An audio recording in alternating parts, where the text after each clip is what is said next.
আর আমরা সকলেই জানি যে উম্মার মাঝে দুর্বলতা এসেছে ঐক্যের অভাব থেকেই। যদি আমরা একটা ঐক্যবদ্ধ শক্তি হতাম, এমনকি 4টি পরিবার ঐক্যবদ্ধ হলে, 4টি গোত্র ঐক্যবদ্ধ হলে, 4টি শহর ঐক্যবদ্ধ হলে, 4টি দেশ ঐক্যবদ্ধ হলে সেটা একটা শক্তিতে পরিণত হয়, তাহলে গোটা পৃথিবীর 20% মানুষ সম্পর্কে আপনি কি বলবেন? তো এটা এমন একটা দুর্বলতা যা সম্পর্কে আমরা সকলেই অবগত।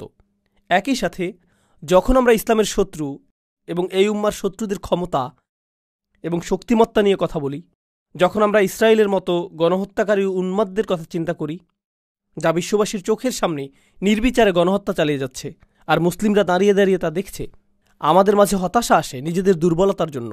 কিন্তু আপনি হতাশ হওয়ার মাধ্যমে আর রাগান্বিত হওয়ার মাধ্যমে এর সমাধান করতে পারবেন না। কেন আমরা পক্ষাঘাতগ্রস্ত হয়ে রয়েছি? এই প্রশ্নটির সবচেয়ে যুক্তিসঙ্গত উত্তর হল, আমরা ঐক্যবদ্ধ নই, আমাদের একক কণ্ঠ নেই, আমরা একক সত্তা হিসাবে কথা বলি না। আর আপনি সেটা অর্জনই বা করবেন কিভাবে? এটা অর্জন করা কি প্রায় অসম্ভব বলে মনে হয়। শত্রুদের উপায় উপকরণগুলোর কথা আপাতত ভুলে যান। যারা উম্মার অনিষ্ট চায় তাদের অর্থনৈতিক, প্রযুক্তিগত, অর্থসংস্থানগত, সামরিক উপায় উপকরণগুলোর কথা ভুলে যান। সেটা এমনকি বড় কোনো সমস্যাও না। প্রকৃত সমস্যা হলো আভ্যন্তরীণ সমস্যা। প্রকৃত সমস্যা হলো আমাদের নিজেদের ভিতরে যা রয়েছে। আমি উম্মার ঐক্য নিয়ে ভাষা কোনো বক্তব্য দিয়ে ক্ষান্ত হতে চাই না, কারণ আপনারা এরকম হাজার হাজার বক্তব্য শুনেছেন, আমিও শুনেছি। এজন্য আমি আসলেই সমস্যার গোড়া থেকে শুরু করতে চাই। আসুন বিষয়টা নিয়ে ভিন্নভাবে চিন্তা করি। ধরুন আপনি চমৎকার একটা ভূমি দেখতে পেলেন, যেখানে কোনো কিছু জন্মাচ্ছে না, এটাতে কোনো কিছু জন্মাচ্ছে না। আর আপনি বলছেন, এখানে কেন কিছু জন্মাচ্ছে না? কি হলো এই ভূমিটার? আপনি তো কোনো বীজ বপন করেননি, আপনি মাটির যত্ন নেননি, আপনি সেচ দেননি, আর এখন অভিযোগ করছেন যে এখানে কিছু জন্মাচ্ছে না কেন? আপনি বীজ বপন করলেন, সেচ প্রদান করলেন, পর্যাপ্ত সূর্যের আলো নিশ্চিত করলেন, এটাও নিশ্চিত করলেন যে নিয়মিত পোকামাকড় এবং আগাছা পরিষ্কার করা হচ্ছে। যদি আপনি তা না করেন, তাহলে অভিযোগ করার কোনো অধিকার আপনার নেই। আর যদি আপনি তা করেন, যদি আমি তা করি, সেক্ষেত্রেও আমি গতকাল একটা বীজ বপন করে আজকেই বলতে পারি না যে আমার গাছ কোথায়, কেন আমি কোনো গাছ দেখতে পাচ্ছি না, এরপর তা ভুলেই গেলেন। কেন আমি দুশ্চিন্তা করছি? আমার এত খেয়াল করারই বা দরকার কি? পরিপক্ক চিন্তা এভাবে কাজ করে না। এভাবে আমরা শক্তি অর্জন করব না। আপনাকে একটা বিষয় তত্ত্বাবধান করতে হবে, উন্নতি সাধন করতে হবে, আবাদ করতে হবে, এরপরে অবশেষে আপনি ফলাফল পাবেন। আমরা এখানে মুসলিম ঐক্য নিয়ে কথা বলছি। একটা মুহূর্তের জন্য মুসলিমদের কথা ভুলে যান। এমন মানুষদের কথা চিন্তা করুন যারা আল্লাহ এবং রসুল সাল্লাল্লাহু আলাইহি সাল্লামের ভালোবাসার জন্য ঐক্যবদ্ধ না। এমন মানুষদের কথা চিন্তা করুন যারা অর্থের প্রতি ভালোবাসার কারণে ঐক্যবদ্ধ। মাল্টিবিলিয়ন ডলার কর্পোরেশনগুলোর কথা চিন্তা করুন। ওকে, তাদের রয়েছে ভিন্ন ভিন্ন বিভাগ, ভিন্ন ভিন্ন অবস্থান, ভিন্ন ভিন্ন অফিস। আবার সেই অফিসগুলোর ভিতরেও আভ্যন্তরীণ কোন্দল রয়েছে। সেই মানুষগুলো একে অপরের সাথে একত্র নয়, বরং তারা একে অপরের অনিষ্ট করার চেষ্টায় রত। তো এই কোম্পানিগুলো কি করে? তারা মাল্টিমিলিয়ন ডলার ব্যয় করে টিম বিল্ডিং, কোম্পানির সংহতি রক্ষার অনুশীলন, অফিস পার্টি এবং এই ধরনের সকল কার্যক্রম পরিচালনা করে, শুধুমাত্র কর্মচারীরা যাতে একে অপরের সাথে ঐক্যবদ্ধ থাকে, যাতে একে অপরের সাথে অন্তর্গত কোন্দলে না জড়ায় এবং একে অপরের সাথে একত্রতা অনুভব করে। কিন্তু এই পেশাজীবীদেরকে ঐক্যবদ্ধ করার পেছনের কারণটি কি? এই প্রকৌশলীদের, প্রোগ্রামারদের, হিসাবরক্ষকদের, ডিজাইনারদের, সকল মানুষদেরকে যা ঐক্যবদ্ধ করেছে তা হলো আমাদের সকলকে আরও বেশি অর্থ উপার্জন করতে হবে। আর বছর শেষে তারা কি উদযাপন করে? আমাদের বিক্রয় 20% বৃদ্ধি পেয়েছে। এটাই আমাদেরকে ঐক্যবদ্ধ করেছে। এজন্যই আমরা অদম্য একটা শক্তি। তাদের চিন্তায় এই অর্থনৈতিক উদ্দীপনাটাই তাদেরকে ঐক্যবদ্ধ করেছে। এটাই তাদের সম্পূর্ণ প্রেরণাকে তাড়িত করে। তো প্রথম একটা বিষয় আমি আপনাদেরকে বলতে পারি যে এমন মানুষ রয়েছে যারা অন্যথায় একে অপরকে ঘৃণা করত, কিন্তু অভিন্ন একটা উদ্দেশ্যে তারা একতাবদ্ধ। আর কখনো কখনো সেই অভিন্ন উদ্দেশ্য তেমন গুরুত্বপূর্ণ নাও হতে পারে। এটা হতে পারে শুধু অর্থ অথবা শুধু খ্যাতি, হতে পারে দুইজন খেলোয়াড় যারা একে অপরকে ঘৃণা করে, কিন্তু তারা একই দলে থেকে এক হয়ে চ্যাম্পিয়নশিপের জন্য লড়াই করে। তারা একই দলে ঐক্যবদ্ধ থাকার অভিনয় করছে। সে বল পাস করা থেকে বিরত থাকবে না এজন্য যে অপর ব্যক্তিটিকে সে পছন্দ করছে না। আর যদি সে এটা করে তাহলে তার ক্যারিয়ার শেষ। তারাও দলবদ্ধ থাকার অভিনয় করে। কিন্তু এই সকল অবস্থায়, আমার দেওয়া উদাহরণগুলোতে এই সকল অবস্থায় একটা বিষয় উপস্থিত: আন্তরিকতার অভাব। আমি শুধু তোমার সাথে ঐক্যবদ্ধ কারণ আমাদেরকে এই খেলায় জিততে হবে। আমি শুধু তোমার সাথে ঐক্যবদ্ধ কারণ আমাদেরকে পণ্য বিক্রয় করতে হবে। এর বাইরে তুমি পাহাড় থেকে নিচে পড়ে যাও, আমার কিছু যায় আসে না। এর বাইরে আমি তোমার সাথে এক কক্ষেও থাকতে চাই না। তুমি যে যুক্তি প্রদান করো আমি সেগুলো সহ্যও করতে চাই না। বুঝতে পারছেন? এখানে বস্তুগত একটা উদ্দেশ্য রয়েছে যা মানুষকে ঐক্যবদ্ধ করেছে। এটা না হলে তারা পরোয়াই করত না। যখন আপনি রাজনীতির কথা চিন্তা করেন, আপনি ডেমোক্রেটিক এবং রিপাবলিকান পার্টি নিয়ে চিন্তা করেন এবং প্রায় গুরুত্বহীন ইন্ডিপেন্ডেন্স পার্টি নিয়ে চিন্তা করেন, কিন্তু এই দলগুলো নিয়ে যখন চিন্তা করেন আপনি মনে করেন যে ডেমোক্রেটরা সকল ঐক্যবদ্ধ, রিপাবলিকানরা সকল ঐক্যবদ্ধ, কিন্তু একই দলের ভিতরের এই লোকগুলো একে অপরকে অপছন্দ করে। তারা বরং একে অপরকে ধ্বংস করতে ভালোবাসবে, যদিও তারা একই দলের অংশ। তাহসাবুহুম জামিআন ওয়া কুলুবুহুম শাত্তা। আল্লাহ বলছেন, তোমরা কি মনে করেছ তাদের হৃদয়গুলো একতাবদ্ধ? তাদের হৃদয়গুলো ছড়ানো ছিটানো। তো প্রশ্ন উঠছে, যখন আল্লাহ আমাদেরকে এক উম্মাহ হওয়ার আহ্বান জানাচ্ছেন যে আমাদেরকে এক উম্মাহ হতে হবে, সেক্ষেত্রে আমাদেরকে জানতে হবে যে সেই জিনিসটা কি যা আমাদেরকে ঐক্যবদ্ধ করেছে, ঠিক কোন জিনিসটি আমাদেরকে ঐক্যবদ্ধ করেছে। আর আমাদেরকে ঐক্যবদ্ধকারী প্রেরণাটা যদি আসলে সবচেয়ে শক্তিশালী প্রেরণা হয়, তাহলে সেই ঐক্যটি অত্যন্ত মজবুত হবে। কিন্তু ঐক্যবদ্ধকারী প্রেরণাটি যদি ক্ষীণ হয়, তাহলে ঐক্যটিও দুর্বল হবে। ঐক্যটি সেই জিনিসের মতোই দুর্বল হবে যা আমাদেরকে একত্রিত করেছে। উদাহরণস্বরূপ, এখন আমরা এই মসজিদে বসে আছি, আর আপনারা অনেকেই কাজ থেকে এসেছেন, অনেকে এসেছেন বাসা থেকে, অনেকে এসেছেন আপনাদের ব্যবসা প্রতিষ্ঠান থেকে। আপনারা সকলেই এসে একত্রে এই মসজিদে বসেছেন। পুরুষেরা আছেন, নারীরা রয়েছেন, শিশুরা রয়েছে, আর আমরা সকলেই যারা এখানে একত্রিত হয়েছি, আমরা ঐক্যবদ্ধ হয়েছি আল্লাহর ইবাদত করার অভিপ্রায় নিয়ে। এজন্যই আমরা ঐক্যবদ্ধ হয়েছি। কিন্তু এই আলোচনার পরে আমরা সকলে পৃথকভাবে ফিরে যাব।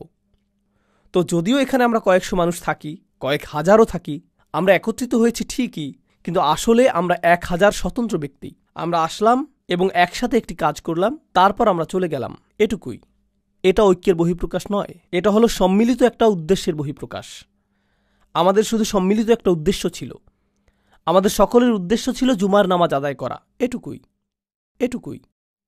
এটা দ্বারা এটা বোঝায় না যে এই সম্প্রদায়টি ঐক্যবদ্ধ, কোনোভাবেই এটা প্রদর্শন করে না।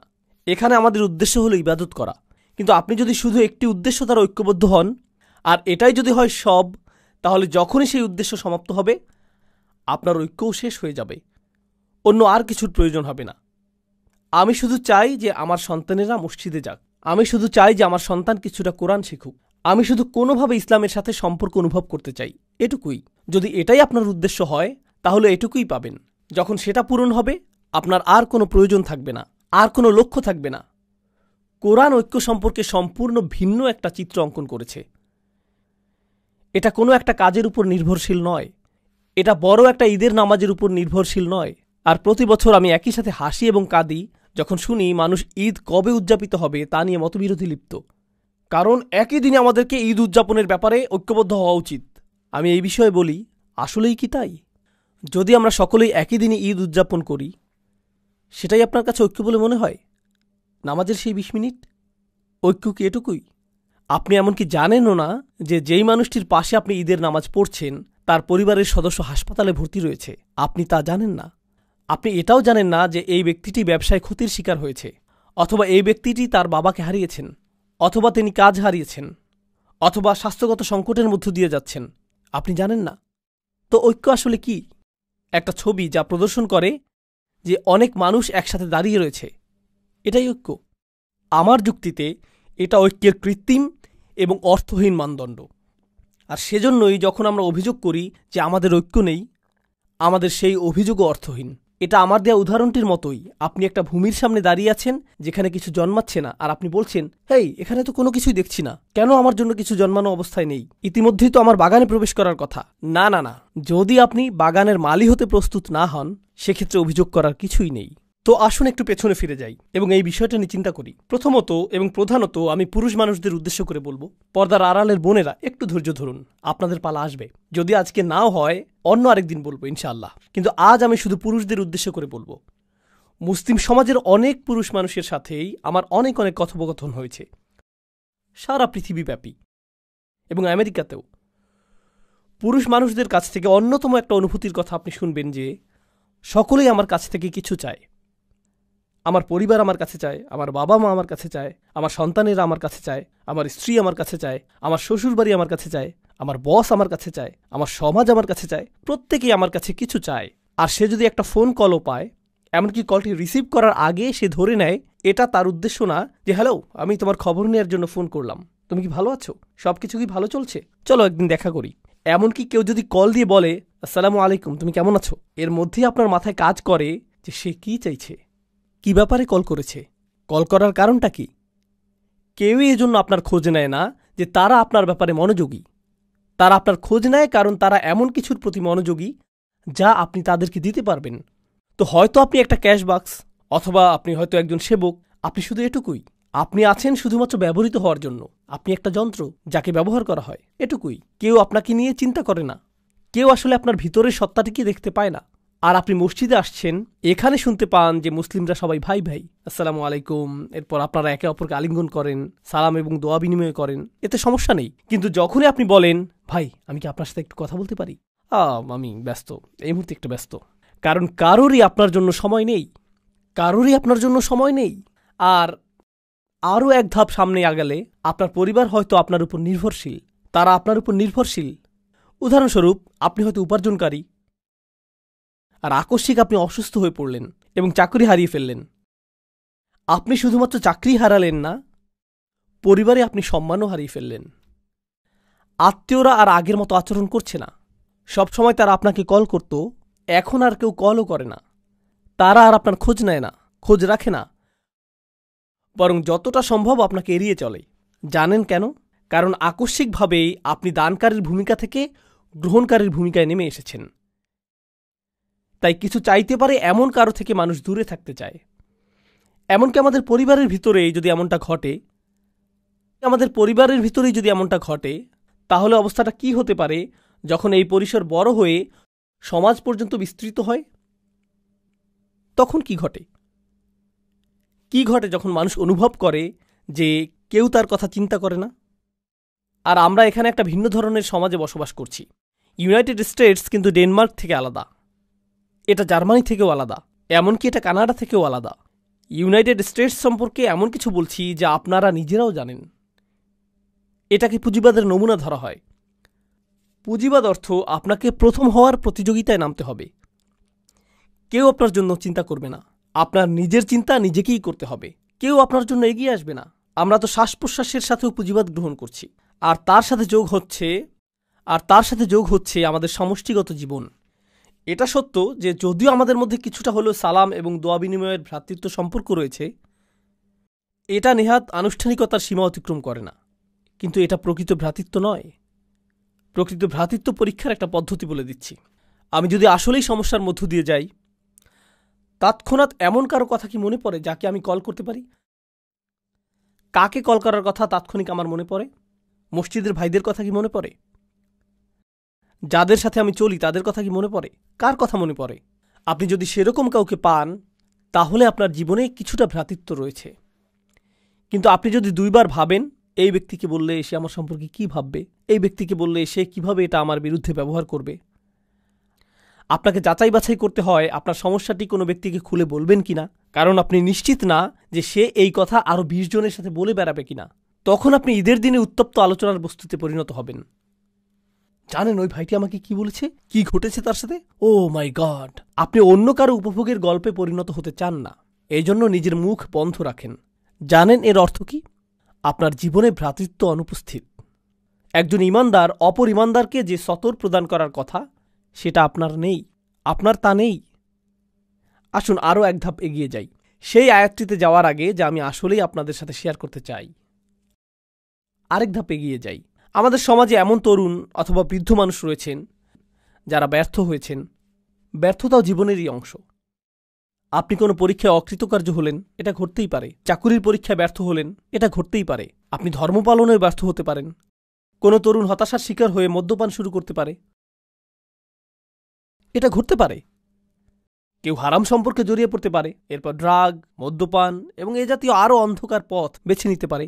আরও খারাপ পথেও যেতে পারে। সে আরও নিচে চলে যেতে পারে।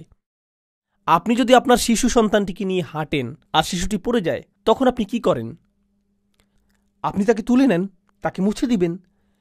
যদি সে আঘাত পায়, সেখানে ব্যান্ডেজ লাগিয়ে দিবেন, অ্যান্টিসেপটিক লাগিয়ে দিবেন, তাকে সেরে ওঠার সুযোগ দিবেন যাতে সে সুস্থ হয়ে ওঠে। আমাদের সমাজে কি ঘটে, কি হয় যখন আমাদের পরিসরে কেউ নিচে পড়ে যায়?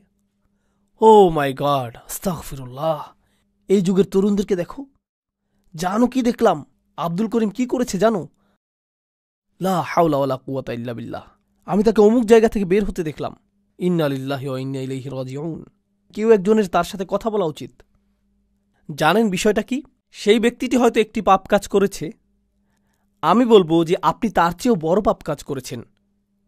সেটা যদি আল্লাহর বিরুদ্ধে করা অপরাধ হয়ে থাকে, আপনিও তো নিজের মুখ ব্যবহার করে অন্য মানুষের সামনে অপর এক ভাইয়ের মর্যাদা নষ্ট করেছেন। আর আস্তাগফিরুল্লাহ বলছেন যেন আপনি প্রকৃতই তার ভালো চাইছেন। কারণ আপনি যদি প্রকৃতই ভালো চাইতেন, প্রথমত আপনার মুখ বন্ধ থাকত, আর একমাত্র তখন এটা খুলত যখন আপনি তার কাছে গিয়ে তাকে জড়িয়ে ধরে বলতেন, যদি কখনো প্রয়োজন হয় আপনার কথা শোনার জন্য আমি সদা প্রস্তুত, আর আমি মারা গেলেও আপনার এই গোপনীয়তা প্রকাশ করব না। সেটাই হতো ভ্রাতৃত্বসুলভ আচরণ। এখন যা করছেন তা ভ্রাতৃত্ব নয়। আমি আমাদের তরুণদের নিয়ে উদ্বিগ্ন। এটা ভ্রাতৃত্ব না। আমি জানি না এটা কি, তবে কমপক্ষে এটা যে অগোচরে আক্রমণ সেটা তো বলাই যায়। কিন্তু এই বাস্তবতাটি আমি আমার জন্য সৃষ্টি করেছি। তারপর আমরা এই কথা বলার ধৃষ্টতা দেখাই যে উম্মাহ কেন ঐক্যবদ্ধ নয়? কোটি কোটি মানুষ রয়েছে। আরে ভাই, আপনি কি আমাদের 1 ডজন মানুষকে ঐক্যবদ্ধ দেখাতে পারবেন? 2 ডজনকে দেখাতে পারবেন? কোটি কোটি মানুষের একতা নিয়ে কথা বলার আগে কয়েকশো ঐক্যবদ্ধ মুসলিম দেখাতে পারবেন? তো আসুন এখন আমরা দেখি সাহাবীগণ কেমন ছিলেন এবং কোরআন কেন তাদেরকে এত প্রশংসা করেছে। এটি হলো কোরআনের সবচেয়ে চমৎকার স্থানগুলোর একটি। খুবই সংক্ষেপে আমি আপনাদেরকে ঘটনাগুলো বলবো। খাইবারে রাসূল সাল্লাল্লাহু আলাইহি সাল্লামকে উল্লেখযোগ্য একটা বিজয় প্রদান করা হয়েছিল। খাইবারের আগে মুসলিমরা মূলত ছিল দেউলিয়া, তাদের কোনো অর্থ সম্পদ ছিল না।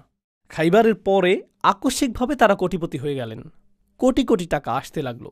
এখনকার সময়ের অর্থের মাপকাঠিতে হিসেব করলে কোটি কোটি টাকার আবাসন, কৃষিভূমি, পুনরাবর্তিত মুনাফা, এই সব কিছু আকস্মিকভাবে মদিনায় চলে আসলো। আর এটা ঘটার ঠিক আগেও মুসলিমরা কোনো রকমে টিকে ছিল। হাদিসে এমন বর্ণনা এসেছে যে রাসূল সাল্লাল্লাহু আলাইহি সাল্লামের কন্যা 2-3 দিন যাবৎ অনাহারে থাকা সত্ত্বেও তার নিজের কন্যাকে ফিরিয়ে দিতে হয়েছিল, কারণ তার কাছেও খাবারের কিছু ছিল না, আর তিনি তার পেটে পাথর বেঁধে রাখতেন ক্ষুধার যন্ত্রণা লাঘবের জন্য। এরকমই ছিল মুসলিমদের অবস্থা। তিনি ছিলেন মদিনার রাষ্ট্রনায়ক, আর অনাহারে দিন কাটত। আর তারপর খাইবারের পরে আকস্মিকভাবে কোটি কোটি টাকা আসতে শুরু করলো। এখন এই বিষয়টি নিয়ে এক মুহূর্ত চিন্তা করুন। মুহাজিরগণ মক্কা থেকে এসেছিলেন, তাই না? তারা সব কিছু পিছনে ফেলে এসেছিলেন, কিন্তু মদিনার মানুষেরা প্রথম থেকেই দরিদ্র। তারা ধনী ছিলেন না। তাদের 3টা শয়নকক্ষ বিশিষ্ট ঘর ছিল না, 2টা শয়নকক্ষ বিশিষ্ট ঘরও ছিল না, তাদের এমনকি শয়নকক্ষও ছিল না। কিন্তু এখন এই মানুষগুলো সব আসলো, আর তাদেরও কোথাও থাকতে হবে। তখন আনসারগণ কি করলেন? মদিনার আনসারগণ যা করলেন, তারা মুহাজিরদেরকে তাদের বাড়িতেই থাকতে দিলেন। তাদের নিজেদেরই তো যথেষ্ট খাবার ছিল না, এখন আরও কিছু ক্ষুধার্ত মুখ তাদের সাথে যুক্ত হলো। বুঝতে পারছেন তো? এই মানুষগুলোর আগমন প্রচুর অর্থনৈতিক চাপ তৈরি করলো। এর উপরে এই অর্থনৈতিক চাপই একমাত্র বিষয় ছিল না। রাসূল সাল্লাল্লাহু আলাইহি সাল্লামের মদিনায় আগমনের 6 মাস পরেই তারা যুদ্ধের প্রস্তুতি শুরু করলেন। বদরের যুদ্ধ শুরু হবার উপক্রম হলো। আর আপনি যখন যুদ্ধের প্রস্তুতি গ্রহণ করেন, আপনাকে এটা জেনে রাখতে হবে যে যুদ্ধ ব্যয়বহুল। যুদ্ধের জন্য কে খরচ করবে? মুহাজিরদের কাছে তো কোনো অর্থ নেই, কারণ তারা সকল অর্থ পেছনে ফেলে এসেছেন। এখন এই সকল ব্যয় বহন কে করবে? আনসাররা। একে তো আনসাররা মুহাজিরদের ব্যয় বহন করছে, তার উপর এখন তারা আল্লাহর পথে যুদ্ধ করার জন্য বেশিরভাগ অর্থের যোগান দিচ্ছেন। তাদের অবস্থার প্রেক্ষিতে যে মুহূর্তেই তারা ইসলাম গ্রহণ করলেন, তাদের ব্যক্তিগত জীবন বলে আর কিছু রইল না। নিজেদের সেই ক্ষুদ্র ছোট পরিসরটাকেও তাদের অন্য কারোর সাথে ভাগ করে নিতে হলো। তারা নিজেদের খাবারটুকু একা খেতে পারলেন না। এখনকার সময়ে বলা হয়ে থাকে যে দেয়াল নির্মাণের মাধ্যমে অভিবাসী সমস্যার সমাধান করা হবে। তারা কিন্তু সেখানে বসবাস করছেন। বইয়ের পাতা এটা পড়া সহজ যে আনসারগণ মুহাজিরদের সহায়তা করেছিলেন। যদি কেউ আপনার ঘরে এসে পড়ে, আপনার সাথে 6 মাস অবস্থান করে, আপনার চাচাতো ভাই, আপনার ভাই 2 দিনের জন্য আসলো, 2টি দিনই নির্ধারিত। তুমি ঈদ করতে এসেছো, ঈদ শেষ, সামনের ঈদে দেখা হবে, সামনের ঈদে আমি বরং তোমার ঘরে আসব। কেউ আপনার ঘরে 6 মাস, 1 বছর অথবা অনির্দিষ্টকালের জন্য অবস্থানের সিদ্ধান্ত নিল। এক পর্যায়ে আপনি বিরক্ত হয়ে যাবেন, একসময় টানাপোড়েন শুরু হয়ে যাবে। ঠিক আছে, আপনি আমার ইসলামী ভাই, কিন্তু আপনি কি এখানে বসা থেকে বিরত থাকবেন? এটা আমার বসার স্থান। আপনি আমার ইসলামী ভাই, কিন্তু আমার যেই এক টুকরো চিকেন ছিল তাই আপনি খেয়ে নিলেন। এই কমলাটি কে নিয়েছে? এটা কে করেছে? কে সবকিছু এলোমেলো করে রেখেছে? ও আল্লাহ! এরকম শুরু হয়ে যাবে। তারা তো মানুষই, তারা তো মানুষ। এর উপরে তারা আবার একটি যুদ্ধের সম্মুখীন হলেন। আর বেশিরভাগ শহীদ বদর এবং উহুদে, বেশিরভাগ মানুষ যারা হত্যার শিকার হয়েছিলেন, তারা ছিলেন আনসার, তারা ছিলেন মদিনার অধিবাসী। তো আমরা ব্যয় করছি, আমরা গৃহের অংশ ছেড়ে দিচ্ছি, আবার আমরা হত্যারও শিকার হচ্ছি। এই সব কিছু ঘটতে থাকলো। আর তারা দিয়েই গেলেন, দিয়েই গেলেন, দিয়েই গেলেন এবং দিয়েই গেলেন। সবশেষে কোটি কোটি টাকা আসতে লাগলো। খাইবারের যুদ্ধের পর তারা কোটিপতি হয়ে গেলেন। আমি যদি আনসারি হতাম, আমি তা না, আমি এখানে আমার কল্পনাকে ব্যবহার করছি। যদি আমি আনসারদের একজন হতাম, আমি বলতাম কুছ তো বাপাস মিলে, কিছুটা হলেও তো ফেরত পাবো। আমি ঘোষণার জন্য অপেক্ষা করছি, কারণ আমি অর্থ ব্যয় করেছি, নিজের বাসস্থানের অংশ দান করেছি, কিছুটা তো ফেরত পাবো, যেহেতু গনিমতের এই সম্পদ আমরা লাভ করেছি। এখন আয়াতটি লক্ষ্য করুন, মা আফা আল্লাহু আলা রসুলিহি, আল্লাহ যাই তার রসুলের মাধ্যমে অর্জন করার সামর্থ্য প্রদান করেছেন, মিন আহলিল কুরা, অর্থাৎ সেই শহরগুলো থেকে, যার অর্থ খাইবার, ফালিল্লাহ, তা আল্লাহর মালিকানাধীন। প্রথমত একটা অংশ হচ্ছে আল্লাহর উদ্দেশ্যে।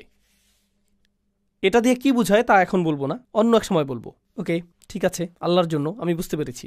এরপর অলির রসুল, পরের অংশটি যাচ্ছে রসুল সাল্লাল্লাহু আলাইহি সাল্লামের উদ্দেশ্যে, রসুল এবং তার পরিবার। ওকে, ঠিক আছে, এটা বেশ ভালো। ওয়াজিল কুরবা, নিকট আত্মীয়দের জন্য। ওয়াল ইয়াতামা, ইয়াতিমদের জন্য। আমি একজন আনসারি হয়ে তাকিয়ে আছি, ঠিক আছে, এতিমরা পাবে, আমি হয়তো এর পরে পাবো।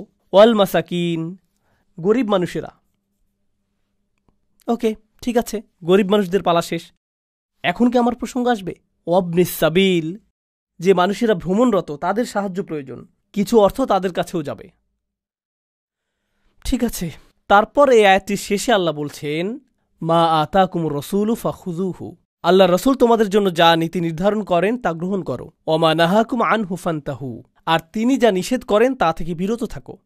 ঠিক আছে, এখন পরবর্তী আয়াত, পরবর্তী গ্রহীতার কথা আসছে। লিল ফুকারা ইল মুহাজিরিন আল্লাযীনা উখরিজু মিন দিয়ারিহিম ওয়া আমওয়ালিহিম ইয়াবতাগুনা ফাদলাম মিনাল্লাহি ওয়া রিদওয়ানা, কপরদকহীন মুহাজিরগণ, যাদেরকে তাদের গৃহ এবং সম্পত্তি থেকে উৎখাত করা হয়েছে, যারা আল্লাহর অনুগ্রহের অন্বেষণ করে এবং তার সন্তুষ্টি কামনা করে, তারাই পরবর্তী গ্রহীতা। এখানে তো অনেকগুলো গ্রহীতা, সকল অর্থ বিভক্ত হয়ে যাচ্ছে, কিন্তু কার কথা এখনও উল্লেখ করা হয়নি? আনসারদের কথা উল্লেখ করা হয়নি। আর আনসারগণই সবচেয়ে বেশি অর্থ ব্যয় করেছিলেন, কিন্তু তাদের কথা এখনও আসেনি। সব শেষে আল্লাহ তাদের প্রসঙ্গ উল্লেখ করে বলছেন, ওয়াল্লাযীনা তাবাওয়াদ-দার ওয়াল ঈমান। শুধু লক্ষ্য করুন কিভাবে আল্লাহ তাদের সম্পর্কে বলছেন।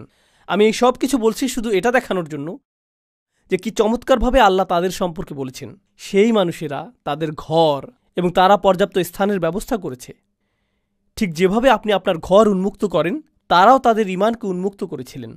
এখানে আল্লাহ আমাদেরকে একটা বার্তা দিচ্ছেন, আমার মুসলিম ভাইয়ের জন্য কতটুকু স্থান আমি আমার মনে তৈরি করেছি, এটা আমার ঈমানের অংশ। শুধুমাত্র নামাজের মধ্যে ঈমান সীমাবদ্ধ না, আমার মুসলিম ভাইয়ের জন্য যখন আমি হৃদয় উন্মুক্ত করি তাতেও ঈমান রয়েছে। আর আল্লাহ বলছেন এই মানুষগুলো উন্মুক্ত হৃদয়ের অধিকারী। আনসারদের প্রসঙ্গ অনেক পরে এসেছে, কিন্তু আনসারগণ কখনোই সেরকম বোধ করেননি, তারা সেটা অনুভব করেননি। তাদের ঈমানের মতো তাদের হৃদয়গুলো উন্মুক্ত ছিল। তারা তাদের ঘর এবং ঈমান উভয়টি উন্মুক্ত করে দেন।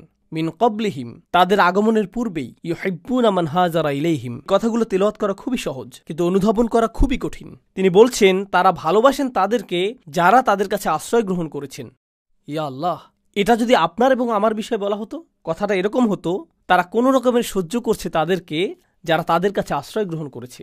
তারা প্রায় তাদেরকে হত্যা করার দ্বারপ্রান্তে পৌঁছে গিয়েছে যারা তাদের কাছে আশ্রয় গ্রহণ করেছে। তারা কামনা করেছে যে যারা তাদের কাছে আশ্রয় গ্রহণ করেছে তারা যাতে নিজ এলাকায় ফিরে যায়। মুনাফিকরাই এই কথাগুলো বলেছিল, লা ইরজা'না ইলাল মাদিনাতি লা ইখরিজান্নাল আ'যু মিনাল আযাল। এই কথাটাই মুনাফিকরা বলেছিল যে তাদের নিজ এলাকায় ফেরত যাওয়া উচিত, এটাই তারা বলেছিল। তো এর অর্থ কি? আপনার মুসলিম ভাইয়ের জন্য হৃদয় উন্মুক্ত করা, তার সকল প্রয়োজন পূরণ করা, শুধুমাত্র অর্থনৈতিক প্রয়োজনই না, এর দ্বারা শুধুমাত্র অর্থনৈতিক সাহায্যই বোঝাচ্ছে না, এর দ্বারা বোঝাচ্ছে যে আপনি নিজের হৃদয়ে স্থান তৈরি করবেন যাতে কোনো একজন আক্ষরিকভাবেই আপনার গৃহে আশ্রয় পেতে পারে। তাই আল্লাহ বলছেন, ইউহিব্বুনা মান হাজারা ইলাইহিম ওয়ালা ইয়াজিদুনা ফি সুদুরিহিম হাজাতাম মিম্মা উতু। অর্থাৎ যেই দায়িত্ব তাদেরকে প্রদান করা হয়েছে তার কারণে তারা নিজেদের হৃদয়ে কোনো অস্বস্তি রাখে না। তারা কখনোই অস্বস্তি অনুভব করে না, কারণ তারা কাউকে সহায়তা করছেন। তারা কখনোই অস্বস্তি বোধ করেন না, কারণ সে আমার ভাই, সে আমার বোন, সে আমার পরিবার। আল্লাহ বলেছেন যে সেটা আমার পরিবার। লা ইলাহা ইল্লাল্লাহর এই বন্ধন রক্ত সম্পর্কের চেয়েও বেশি। এটাই একমাত্র গুরুত্বপূর্ণ বিষয়। পরিবার সবার আগে, উম্মাহ সবার আগে, এটাই ছিল তাদের মনোভাব। আপনি অভিবাসন সংকট নিয়ে চিন্তা করেন। আমরা যেহেতু আমেরিকায় বসবাস করছি, আমরা চিন্তা করি মেক্সিকান অভিবাসীদের কথা, অবৈধ অভিবাসী এবং শরণার্থীদের কথা, তাই না? মুসলিম বিশ্বে যান, পাকিস্তানে যান, সেখানে আফগানি অভিবাসীরা রয়েছেন। মালয়েশিয়াতে যান, সেখানে ভারতীয় অভিবাসীরা রয়েছেন, ভারতীয় মুসলিম। বিভিন্ন মুসলিম দেশে যান, সেখানে অন্য দেশের মুসলিম অভিবাসী রয়েছেন। তুরস্কে যান, সেখানে সিরিয়ান অভিবাসী রয়েছেন। আর তারা উভয়ই মুসলিম। সেখানে বক্তব্যটি কি? মুসলিমদের মনোভাব, সেই মুসলিমদের প্রতি যারা তাদের কাছে স্থানান্তরিত হয়েছে, সেই মনোভাবটা কেমন? এই সকল স্থানে এবং অন্য আরও স্থানে ট্রাম্প যেভাবে অভিবাসীদের নিয়ে কথা বলে, তারাও তাদের সম্পর্কে ঠিক সেভাবেই কথা বলে। প্রকৃতপক্ষে তারা এর চেয়েও খারাপভাবে কথা বলে, ট্রাম্প বরং উত্তম বলে। সেই ব্যবহার লক্ষ্য করুন, এবং লক্ষ্য করুন যে কোরআন কি বলছে। ইউহিব্বুনা মান হাজারা ইলাইহিম। মুসলিম বিশ্বেই অন্য মুসলিম দেশ থেকে আগত কত হাজার মানুষকে সীমানায় আটকে দেয়া হয়েছে। সেখানে তারা মূলত ক্যাম্পে বসবাস করছেন, তারা এমনকি ভেতরেও প্রবেশ করতে পারছেন না। আর তারা প্রজন্মান্তরে সেখানে রয়েছেন। শিশুরাও একই ক্যাম্পগুলোতেই জন্মেছে এবং বেড়ে উঠছে। ওয়ালা ইয়াজিদুনা ফি সুদুরিহিম হাজাতাম মিম্মা উতু ওয়া ইউসিরুনা আলা আনফুসিহিম ওয়ালাউ কানা বিহিম খাসাসা। তারা নিজেদের উপর অন্যদেরকে প্রাধান্য দেয়, যদিও তারা নিজেরা অভুক্ত অবস্থায় থাকে। তারা নিজেদের উপরে অন্যদেরকে অগ্রাধিকার দেয়। তারা অন্যদের জন্য নিজেদের প্রয়োজনকে তুচ্ছ করে দেখেন, যদিও তারা অনাহারে থাকেন। এটা বেশ উঁচু মানদণ্ড। আল্লাহ বর্ণনা দিচ্ছেন, যে পরিমাণ অর্থ এসেছে তা নির্ধারিত আল্লাহর জন্য, রাসূলের জন্য, দরিদ্র কপরদক্ষিণ মানুষদের জন্য, মুহাজিরদের জন্য। আর তারপর তিনি আনসারদের কথা অসাধারণভাবে বর্ণনা করলেন। এত দীর্ঘ আয়াত উৎসর্গকৃত হয়েছে শুধুমাত্র আনসারদের জন্য আর তাদের কৃতকর্মের জন্য। আর তিনি শেষ করেছেন এই বলে যে ওমা ইউকা শুহা নাফসিহি ফাউলাইকা হুমুল মুফলিহুন। যে নিজেকে লোভ ও স্বার্থপরতা থেকে রক্ষা করতে পারবে সেই সফল। আমার সুরক্ষা প্রয়োজন আমার নিজের একটা অংশ থেকে। আমার নিজের ভিতরে রয়েছে লোভ এবং স্বার্থপরতা, আমাদের সকলের মধ্যে এটা রয়েছে। আল্লাহ বলেছেন আমাদের ভিতরে শুহ রয়েছে, আর আমাদের সুরক্ষা প্রয়োজন শুধুমাত্র শয়তানের কাছ থেকেই না, আমার সুরক্ষা প্রয়োজন আমার নিজের শুহ থেকেও। যে সকল মানুষ তাদের ভিতরের এই দুর্বলতা থেকে মুক্ত হতে পারবে, তারাই সাফল্য অর্জন করবে। ফাউলাইকা হুমুল মুফলিহুন। আমি চাই যে আমি নিজে এবং আপনারা আমাদের নিজস্ব পরিসরে পুনরায় চিন্তা করা শুরু করি যে ঐক্য অর্থ আসলে কি। কারণ কোরআনে বর্ণিত ঐক্য হল নিজের ভেতরে অনুভূত ঐক্য। এটা সেরকম ঐক্য না যা শুধু বাহ্যিকভাবে দেখতে ঐক্যের মতো। এটা ঐক্য না যে আমরা একই রকম কথা বলি, অথবা আমরা একই রকম পোশাক পরি, অথবা আমরা একই মাযহাব অনুসরণ করি তাই আমরা ঐক্যবদ্ধ, আমাদের দাড়ির দৈর্ঘ্য সমান তাই আমরা ঐক্যবদ্ধ, অথবা আমাদের কাপড় সমান মাপে টাকনুর উপর থাকে তাই আমরা ঐক্যবদ্ধ, আমরা একই বক্তার আলোচনা শুনি তাই আমরা ঐক্যবদ্ধ। এগুলো সবই অযৌক্তিক, এগুলো সবই অর্থহীন। প্রকৃত ঐক্য হল যখনই আপনি কোনো মুসলিম ভাইকে দেখেন, যেই মুহূর্তে তিনি আপনাকে সালাম দেন, অন্য সকল প্রতিবন্ধকতা অদৃশ্য হয়ে যায়। ওয়ালা তাকুলু লিমান আলকা ইলাইকুমুস সালামা লাস্তা মুমিনান। এটুকুই যথেষ্ট। তারা আপনার ভাই, আপনি তাদের জন্য সদা প্রস্তুত, তারা আপনার জন্য সদা প্রস্তুত। আমরা ঐক্যের প্রকৃত অর্থ জানব না যদি আমরা এটা নির্মাণ না করি, যদি আমরা এটাকে লালন না করি। আর আপনি এবং আমি এটাকে লালন করতে পারব যদি আমাদের নিজেদের ব্যক্তিগত পরিসর থেকে ঐক্যের চর্চা সৃষ্টি করা শুরু করি এবং মানুষের সাথে সম্পর্ক তৈরি শুরু করি। এই বিষয়ে আমি সর্বশেষ একটি কথা বলবো। ইতিমধ্যেই বক্তব্য দীর্ঘায়িত হয়ে গিয়েছে।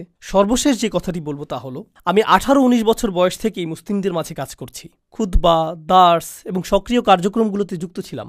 এটা প্রায় 25-26 বছর আগের কথা। আমি এই কার্যক্রমে দীর্ঘ সময় ধরে সংযুক্ত। আমি অনেক হালাকায় যোগ দিয়েছি, অনেক ইমামের সাথে ঘুরে বেরিয়েছি এবং যারা ইসলামী সম্মেলনের আয়োজন করে এই মানুষদের পরিসরে যুক্ত ছিলাম। আর এই পরিসরে আপনি বন্ধুত্ব তৈরি করেন, তাদের সাথে আপনি কথা বলেন ইসলাম নিয়ে, আপনি কথা বলেন উম্মার সমস্যা নিয়ে, আপনি অমুক আয়াত নিয়ে কথা বলেন, আপনি অমুক হাদিস নিয়ে কথা বলেন, আপনি ইতিহাস নিয়ে কথা বলেন। জানেন, এই 25 বছর যাবৎ আমার পরিসরের মধ্যে একটা জিনিস রয়েছে যা নিয়ে কেউ কথা বলেনি, আর আমিও এটা নিয়ে কারোর সাথে কথা বলিনি। আর তা হলো তাদের ব্যক্তিগত জীবনে তারা কি কি সমস্যার মধ্য দিয়ে যাচ্ছেন। আমার পরিসরের মধ্যে এমন মানুষ ছিলেন যারা সকল ধরনের সমস্যার সাথে লড়াই করে যাচ্ছিলেন। বিষণ্ণতা, দুশ্চিন্তা, এমনকি কখনো কখনো আত্মহত্যার চিন্তা, বিবাহ বিচ্ছেদের কষ্ট, সন্তান লালন পালন, ভিসা বাতিল হওয়া, সব ধরনের সমস্যা ঘটে যাচ্ছে।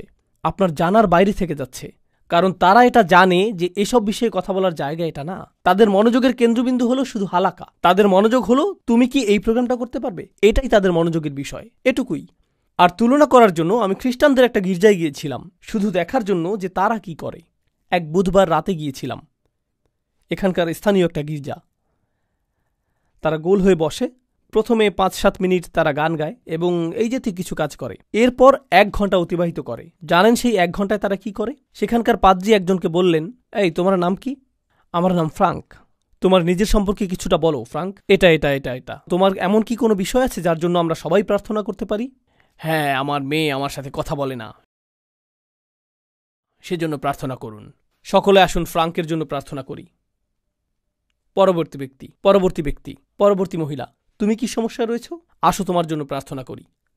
কল্পনা করতে পারেন তারা এভাবে কথা বলছে, আর এই মানুষগুলো একে অপরকে চিনেও না। সব শেষে তারা একে অপরকে আলিঙ্গন করল। এরপর এক ব্যক্তি এসে বলল, আমার মেয়ের সাথেও আমার একই রকম অবস্থা ছিল। আমরা কিন্তু যোগাযোগ রাখতে পারি, মাঝে মাঝে এই বিষয়ে কথা বলতে পারি। এটা অনেক বড় প্রাপ্তি। আর আমি বিস্মিত হয়ে এটা দেখছিলাম। আমাদের সত্য ধর্মের অনুসারী হওয়ার কথা ছিল। আমাদের হওয়ার কথা ছিল আদিল্লাতিনা আলাল মুমিনিন। আমাদের হওয়ার কথা ছিল ইউসিরুনা আলা আনফুসিহিম। আমি দেখলাম যে এই সবগুলো আয়াতই এমন মানুষেরা চর্চা করছে যারা আমাদের ধর্মের ভিতরের কেউ না। আর এত বছর ধরে আল্লাহর ঘর মসজিদে এবং মুসলিম পরিবেশে থেকেও আমি এটা দেখিনি। যা আছে তা খুবই সামান্য। আমাদেরকে যত্নশীলতার সাথে লালন করতে হবে, ভ্রাতৃত্বের লালন করতে হবে। এখান থেকে ঐক্য আসবে। এটা বক্তব্য, আলোচনা এবং ভিডিও থেকে আসবে না। এটা আসবে যখন আপনি এবং আমি আসলেই সম্পর্ক তৈরি করব, গভীর সম্পর্ক। আল্লাহ আমাদেরকে একটি খাঁটি ঐক্যের অধিকারী মানুষে পরিণত করুন, আর আমাদেরকে একে অপরের প্রতি আন্তরিক করে দিন। তিনি আমাদের সম্পর্কের কৃত্রিমতা ও কপটতা দূর করে দিন এবং সবচেয়ে শক্তিশালী, গভীর এবং অকৃত্রিম সম্পর্ক দিয়ে তা প্রতিস্থাপিত করে দিন। বারাকাল্লাহু লি ওয়া লাকুম। আসসালামু আলাইকুম।